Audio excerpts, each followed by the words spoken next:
Good morning guys! For today's video, tuturuan ko kayo kung paano gumawa ng isang simple at masarap na bread pudding.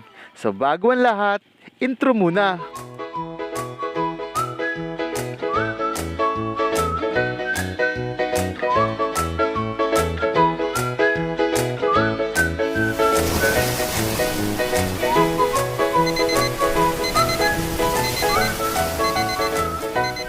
Oops! Don't forget to wash our hands bago humawak at mag-prepare ng pagkain.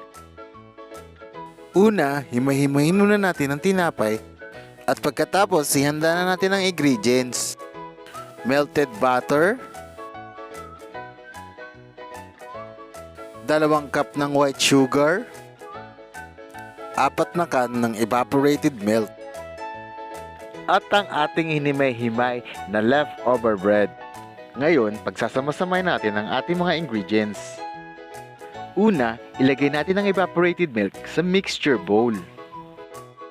Pag nilagay na natin lahat ang evaporated milk sa mixture bowl, ilagay na rin natin ang 2 cup ng white sugar.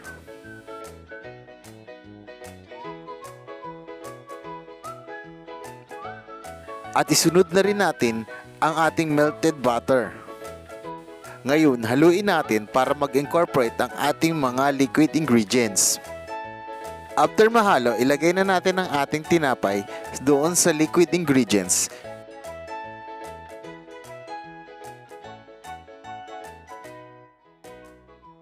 At pagkatapos, i-mix nating mabuti ang tinapay at ang liquid ingredients hanggang sa maging firm ito.